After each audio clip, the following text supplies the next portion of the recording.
Facing the cocoa industry's bittersweet truth. While multinationals rake in huge profits with cocoa products, West African cacao farmers languish in poverty. Deforestation and climate change also threaten the crop's existence. But as chocolate sales increase, who is responsible for protecting the farmers and this precious crop? I'm Andrea Sankey, and today's newsmaker is West Africa's cocoa.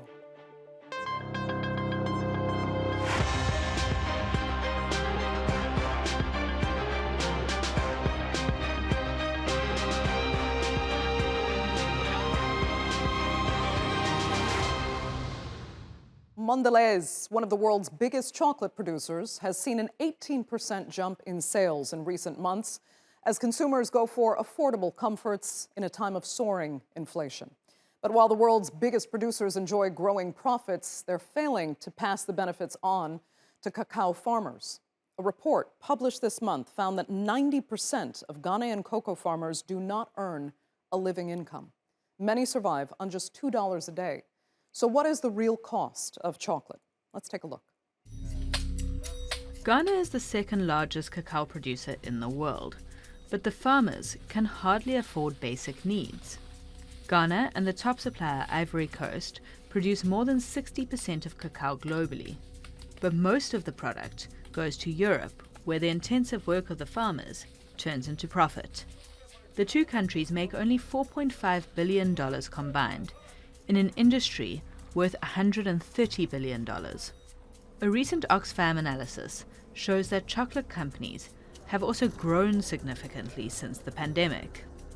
The confectionery divisions of the four biggest public companies, Nestlé, Hershey, Lindt and Mondelez, have increased their profits by an average of 16%. And the owners of the two largest private chocolate corporations, the Mars and Ferrero families, have added $39 billion to their fortunes. Chocolate giants need to put their money where their mouth is. They must rid themselves of their colonial legacy of extracting raw materials and keeping farmers in poverty while making astronomical profits for their rich shareholders. While the companies reap the rewards, the income of cocoa farmers in Ghana has fallen by 16% since 2020. And with widening inequality, women are particularly hard hit, as their income has dropped 22%. Farmers in Ivory Coast are no better off. We planters are poor. The Westerners who come to buy cocoa are getting rich. Meanwhile, we are suffering. We earn nothing. In 2020, during a visit to Switzerland, Ghanaian President Nana Akufo-Addo announced a plan to keep the profit in the country. We intend to process more and more of our cocoa in our country, with the aim of producing more chocolate ourselves. But it's not easy to achieve this dream. First, chocolate companies operating outside a certain area do not get tax breaks. The company also has to rely on imports of ingredients like milk and sugar to turn cacao into chocolate. And in a country as hot as Ghana, building a cold chain to keep chocolate cool is expensive. In a different attempt to solve the issue, Ghana and Ivory Coast signed a cooperation deal. They established a minimum price for cacao and introduced a premium paid directly to farmers on top of the selling price. But many farmers say that bonus is yet to reach their pockets. I'm angry. I'm angry because farmers are working, but when the government sets the price per kilo of cocoa, the buyers on the ground don't respect that price. Poverty and increasing demand for cacao has led farmers to expand their farms by removing surrounding trees. And in just over 7 decades, Ivory Coast has lost 90% of its forests, and Ghana has lost 65%. In April, the European Parliament passed new regulations to combat that. Europe will stop buying several products, including cacao, unless companies confirm that the product does not come from a deforested area. I'm relieved that European consumers can now rest assured that they will no longer be unwittingly complicit in deforestation when they eat their bar of chocolate or enjoy a well-deserved coffee. But addressing deforestation is only part of the problem. Ensuring a living income for farmers and preventing child labor is also vital for a sustainable and ethical chocolate industry. And much of that responsibility lies with corporations. So how can this unjust imbalance be fixed? Well, joining me now to debate that are, all from Accra, Ghana, Uwe Gneiting, senior researcher at Oxfam and author of the Oxfam report just mentioned. Elikem Kotoko is an activist and a UN Sustainable Development Goals advocate. And Joseph Kobla, Wemakor, is the founder and executive director of Human Rights Reporters Ghana. Thanks all so much for being with me. Uwe, in seeing that you authored this report, I'll start by asking you if this actually can be solved, because it's a problem the world over. The exploitation of valuable resources coming from the poorest countries, it really is a business model that hasn't changed too much since colonial times. Yes, that is definitely true. It's a problem that's not new, but I definitely think it can be solved. And I would even argue that now is the time to solve it if we do want to have a sustainable chocolate and cocoa sector in the future. I think it's really more a question of will than of ability. And currently, we simply don't see enough will, especially on the side of the companies, to address some of those really egregious grievances. Okay, so how can it be solved? What are the easiest asks? I mean, there's a role for all actors to play, but we really focus in our work a lot on the role of the companies. And there are very concrete steps that companies can take to address, in particular, the poverty issue, which for us is really at the underlying cause for a lot of the sustainability challenges in cocoa. One is really we need a clear commitment for companies to want to achieve what we call a living income, right? Which is kind of an income that enables farmers a decent standard of living. Number two, it is really around finding strategies to shift more resources to farmers. And that can be either through higher prices, through cash transfers or other ways, which we're currently only seeing at a very small scale. Three, we need much more transparency in the sector, including transparency about failure of things that are not working well and of problems that exist. And fourth, companies really need to rethink their role and engagement with governments and support governments and play their job, both in Ghana, but also in the consuming countries.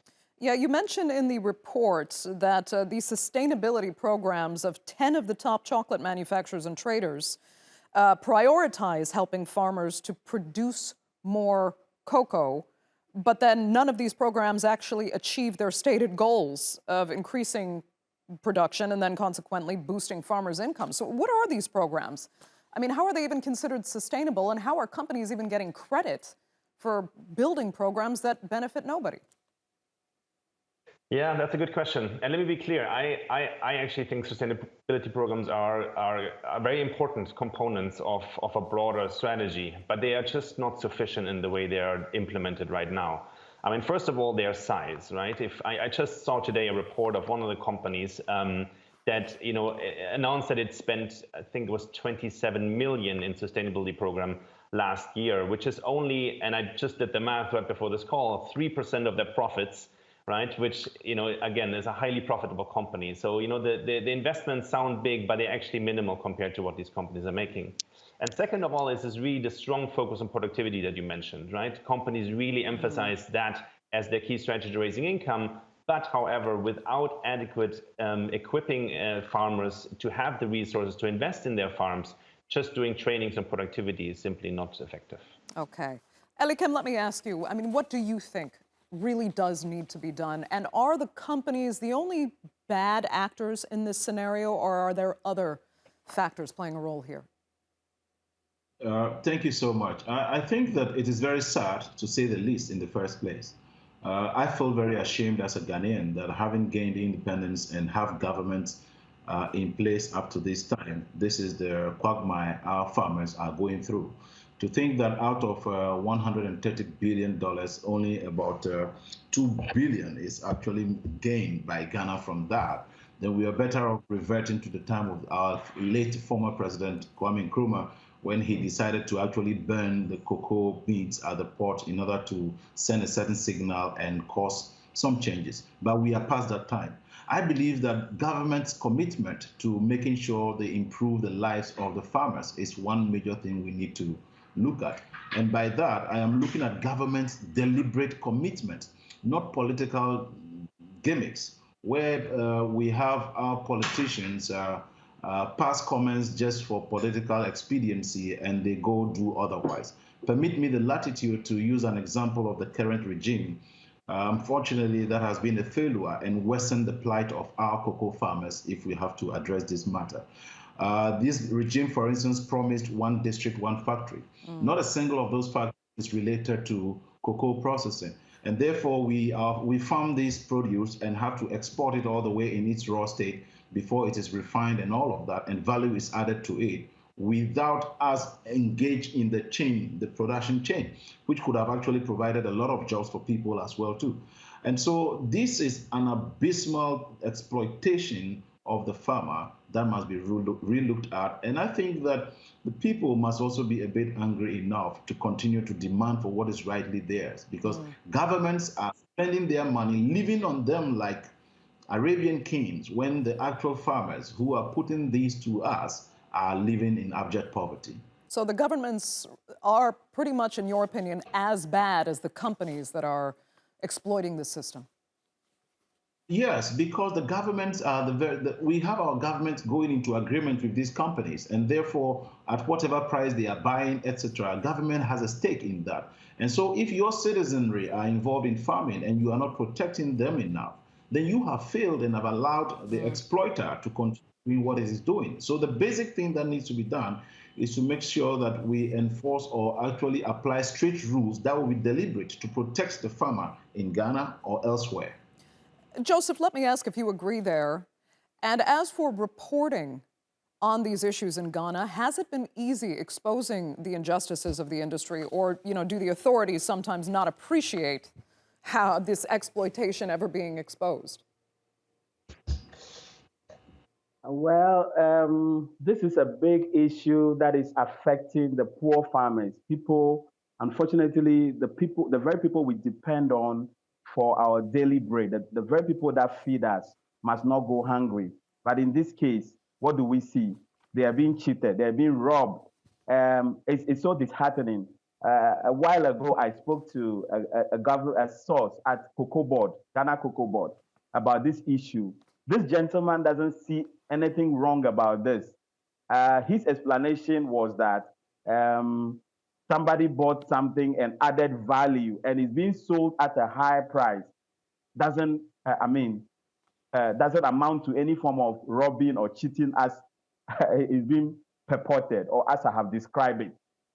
So you can see that the gentleman who just spoke, Kotoko, what he actually touched on really makes sense, speaks to the fact that governments are playing gimmicks, the very people who ought to support us, who ought to support these poor people, so that they can also give in what is due them. Now let me answer your question. If you are saying that the media hasn't really exposed this to light, yes, it is true. To some extent, the media is doing well, but the issue has not gained that kind of prominence it deserves, and that kind of advocacy, to drive that kind of advocacy, the passion it deserves, to bring the change that we want to see. Okay. So yes, the media is doing something, but it's not enough. And my organization, the Human Rights Reporters Ghana, made up of a group of young Ghanaian journalists, editors, lawyers, and human rights activists, have also see the need to champion this issue, bring it out to light, and ensure that justice is served. Those who are being robbed are given what the entitlement that they are due. Okay. So yes, we'll be taking this issue up. We have all actually started doing something on it in our own way, but I think we have to bring it up and scale it so that it can we can get the right that it deserves, attention that it deserves. Yeah, I got it. Elikem, let me come back to you because there was something important you alluded to. For the leaders who have suggested bringing the value-added processing to Ghana and the Ivory Coast, for that matter, is it really realistic? I mean, you need a lot of imported materials and even constant air conditioning in a country as hot as Ghana that often struggles with electrical supplies to begin with. Is it really worth investing in processing? Because that's something leaders have talked a lot about, trying to build the value chain in Ghana, but does it economically make sense? Thank you. In the first place, Ghana is not as hot as you would want us to believe. And in the second place, when these chocolates are even made, they are brought back to Ghana and sold here. So our weather cannot be a reason. If we want to look at the fact that, for instance, Other things need to be imported here if we have to set up a factory here. That is the same way if all things are set up in Switzerland or wherever, it will require the cocoa to be transported from here to that place. That is why we need it here. Between Ghana and Cote d'Ivoire, if these two countries decide not to produce cocoa, the world will suffer. And for these two countries to be neighbors and not having plans in doing something of that sort, to have one of the biggest processing factories in the world situated here, it is shameful. I would always blame this on government. And permit me the latitude of time once again to bring in this example because I'm a UN SDG advocate. Can you imagine that my president is a co-chair to the UN SDGs, and he has supervised the violation of goals 1, 2, 3, 4, 5, 6, 7, 8, 9, 10, and 11. It means that it is not only an African problem, but leadership, even at the global level, have failed us. Because you would ask yourself, what is the yardstick for which my president continues to be co-chair of the UN SDGs? And if answers cannot be provided, then leadership has failed us, especially our generation, and they are only pretending to be leading us, and we also unfortunately sheepishly follow them. That cannot be countenanced now moving on. As young men, there must be a paradigm shift to begin to say no to what is wrong and call for the right things to be done. I mean, Uwe, what do you make of that? Because, I mean, it seems the structures that should be enforcing the promises, enforcing even the SDGs, you know, all of them are kind of complicit in what is going wrong and why justice is not being delivered, why these farmers aren't being treated fairly at the most basic level. Yeah, I very much agree with what the other two panelists were saying, and I really think there's one thing that's really happening right now, and that you see a lot, is a lot of blame shifting, right? Because clearly both governments and the companies play an important role in solving these issues. Yet you hear the companies saying, "Oh, we can't do business as we want because of the Ghanaian government," and the Ghanaian government saying we cannot ensure a high income for farmers because of the practice of the company. So there's a lot of blame shifting here. One thing that I think is really true, and I'm not defending the Ghanaian government here in any way, but what we have seen is really the power that the companies have in limiting what for example, Cocoa Board is able to do. And I'm talking here, for example, about the living income differential, which was the effort by the Ghanaian and the Ivorian government to impose a $400 per ton differential to be paid to the farmers, which companies on paper agree to, however, in practice found ways around it, either by buying their cocoa elsewhere or by negotiating down the cocoa price in other ways. And of course, companies can do that because they have, there are other countries that grow cocoa, even though they cannot completely go away from Cote d'Ivoire and Ghana as the two biggest producers, but they have bargaining power in delaying their purchases or shifting some of their supply elsewhere. So that's why we really think the companies do have a key role to play because of their power. Okay, Uwe, I'm going to stick with you for a second. I mean, we've talked about compensating the farmers here and the injustice with their failure to share the massive profits with the basic level of the value chain here. But what about the land? Can the land in Ghana in particular continue really to sustain this production, considering how the soil is actually being exhausted and climate change issues that are just really starting now to even further challenge the soil itself? Yes, I definitely believe it can be sustained. However, it requires significant investment, right? I mean, that's what's really is missing, both in terms of in rehabilitating old and aging farms and to make them more productive again, but also to really adjust the entire production method and making it more climate compatible and compatible with the changing weather patterns. So I think it is possible, but without investment by the companies, which again has to be tenfold from what is currently being invested in sustainability programs, the Ghanaian cocoa sector will have some really tough times ahead, I fear. Joseph, one of the more positive examples we've seen is an investment in organic cocoa farming. Now, it seems right now to only be done at this kind of boutique level, but from what you've seen, could it be, better scaled? Is it a solution that could actually be market competitive, be better for farmers and be better for the land itself? Yes, of course. Organic farming is one of the best way we can enhance the yields or the produce of farmers as far as cocoa is concerned. But unfortunately, we already have problems here with government not taking good care of these farmers. For instance, farmers have issues of when you're talking about the land tenure system, where farmers cannot boast of a land, but maybe fall on a third party where they will acquire land and farm. But that also goes for a fee, which they cannot pay. And what even government is supposed to be doing to support these people, they are not getting that support. For instance, you are talking about people artisanal mining in the forest, Ghana forest reserves, which is very, very wrong. It is polluting our water bodies, lakes, river bodies, lands, and all that. And getting access to water now is becoming a problem. But that is not just the issue. Another issue is that artisanal mining, which is illegal mining, which is causing the whole pollution and the whole menace, is gaining ground, even as they are trying to work against it. Currently, the reason why the cocoa farmers are suffering more is that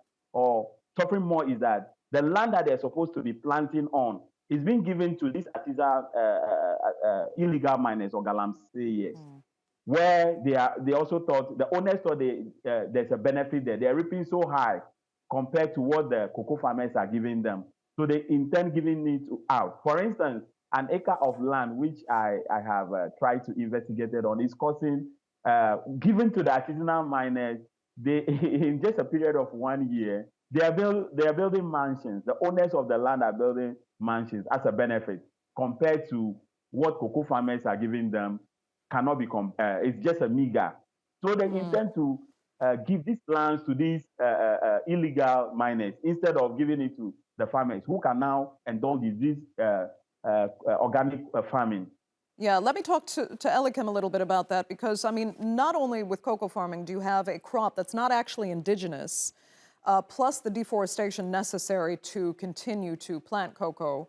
And now you have this advent of illegal mining that's also destroying the land. Do you worry as much about the soil as some environmentalists seem to, actually maybe destroying the future of cocoa altogether? I worry a lot because this is what I consider the twin problem of Ghana as we speak. My dad is an engineer, and I have lived in a mine area for over 6 years more. And I have seen the devastation mining, even genuine mining, does to the environment, where you cannot even drink water in such areas, etc. And that is why it worries me so much that I have to say this on an international platform, that I worry as a young person to see my president, His Excellency Nana Addo Dankwa Akufo-Addo, being co-chair of the UN SDGs, yet he is championing a regime that is flouting all the various goals, number one being poverty, zero hunger, good health and well-being, quality education, gender equality, clean water and sanitation, and all of that. And it is worrying because, like Uwe said, there will need to be a huge investment and deliberate commitment towards sustaining or retaining the lands. Now, what is even happening is that because the landowners can sell out their lands to illegal miners, they do so, and they earn hundreds of thousands of dollars within the split of a second, can own a house and probably even be able to send a child abroad who would become the breadwinner if he or she is able to find it out well. Right. And so it is of major concern and worry to me as a young person, because we have not been able to show commitment towards this. I'll tell you what, we have 1 minute left, and Uwe, I just had to ask you this, because for an international audience, you know, at the end of the value chain is always the consumer, who right now is used to buying cocoa products in particular at a very cheap price. It's one of the few kind of pleasures we still have in this inflationary environment. Chocolate is cheap. Do you think consumers need to be willing to pay more in order for this and the beginning of the value chain to benefit more, the farmers on the ground in Ghana, Ivory Coast, and elsewhere? Yes, absolutely. Consumers play a key role. And I agree, they have not been as engaged or mobilized as they maybe should be. And the interesting thing is actually, it wouldn't take much. We did our own calculation and we think that just 10 cents more paid for a chocolate bar, and those 10 cents actually going to a farmer, could achieve a living income. Because the cost of cocoa is actually a small part of the cost of a chocolate bar. Most of that, the value addition, goes to the big chocolate companies. So it is possible, and it wouldn't take that much for consumers. It might just be a little sacrifice, which for a good chocolate, hopefully that's possible. Yeah, if it is passed on, but that's the problem. It has to go through the all the rest, the corporation and the governments as well, to get back to the farmer. Okay, unfortunately, we're going to have to leave it there. That's going to have to be our final word. I'd like to thank all three of my panelists so much for being with us. Our viewers, of course, as well. Remember, you can follow us on Twitter. Do be sure to subscribe to our YouTube channel. I'm Andrea Sankey, and we will see you next time.